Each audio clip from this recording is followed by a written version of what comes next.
Bless up, God family. So, in the kitchen, just cleaning up. Just made me another elixir.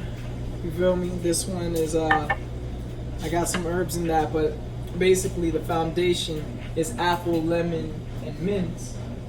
Those are things I'll share with y'all right now off the cuff. But yo,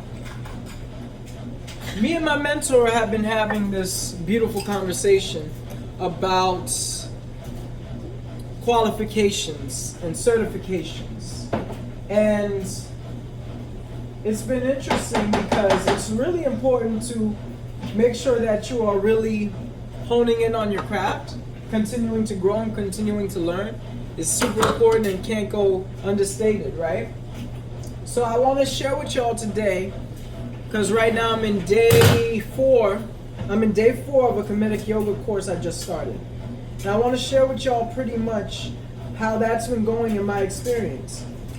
Number one, it's 115 days straight of making sure that you're actually not only practicing, but that you are reading, and we have accountability partners. It's a really beautiful thing.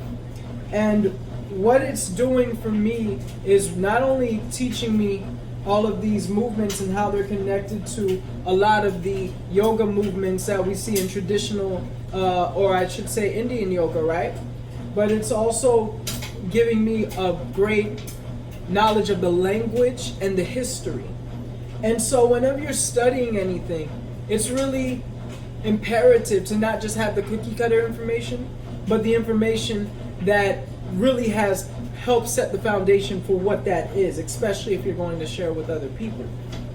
So in this Kemetic yoga course, it really goes into talking about how really the foundation of yoga is not Indian, it's African. And that the first Indians, the Denisovans, were people who migrated from Africa, from ancient Kemet. And they carried a lot of the language, or I should say the knowledge, and even the language in terms of the spirituality and the movement. Because anyone who studies Kemetic history or ancient Egyptian history will see that these gods and goddesses that are represented, or as they call the Neteru, are parallel to many of the gods and goddesses in other cultures. And that's because a lot of these other cultures derive their philosophies and their teachings from ancient Kemet. Not to say that they don't have their own personal twist and they didn't put their own identification on it.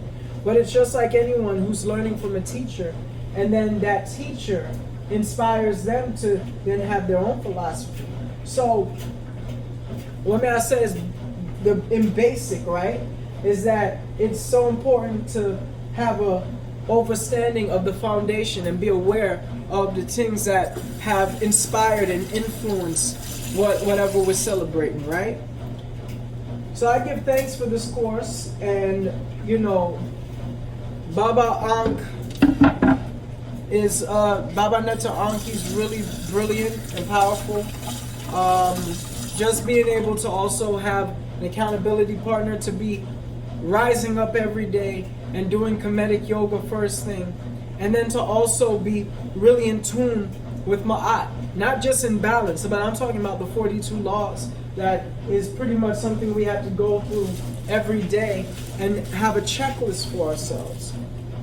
And so I'm only sharing all of this with you all because, number one, I think it's a brilliant experience that is helping to take me to the next level in terms of what I do with roots activation, but it's also something that it just is another reminder how important it is to stay in practice. We are never going to be perfect. We're never going to be all-knowing. We're never going to be all-seeing. But the things we do see and the ways that we put ourselves in different environments, it's important. And I heard this beautiful thing from this poet. She said, yes, the eyes are the windows to the soul, right? And in the center of your window, in the center of your eye, is your pupil. So that means you are supposed to study life every single day, every moment, every picture has something that you can learn from. So the best way to connect and feed the soul is to continue to grow and elevate and study.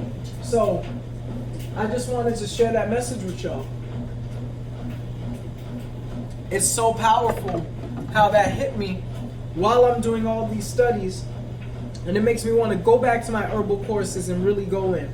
Makes me want to go back to my food courses and go in. Makes me want to go back into self, go in. And make sure that the environments are also being productive in terms of wherever I am, that I'm also being a student. I don't want to be no master teacher nowhere. I want to be able to learn from others. And not to say that I wouldn't do engagements where I can just lecture, but at the same time, I need to be fed as well. Like, we need to be able to know that every single day and every single moment is giving us something, even when we don't think so. Now, it's also being very accurate and particular about the environments that you're putting yourself in, so that the degree of what you are learning, right? Degree, school, the degree of what you're learning is actually aligned with where you're going. The grade in which you are ascending to is appropriate to where you're at. And when we're ready to graduate, we graduate so we can find the next thing. And even in that graduation, we still may learn something. So if we learn some basic arithmetic in first grade, in second grade, it's taking it to the next level. So even with all of this, whether I'm doing herbs, whether I'm doing food and juices, whether I'm doing the tinctures or the powders or the movement or anything else that I do, I want to make sure that I'm continuing to elevate in terms of the knowledge that I'm not only receiving, but the way that I'm processing it to then put back into practice. Because you could have all of this information and no application.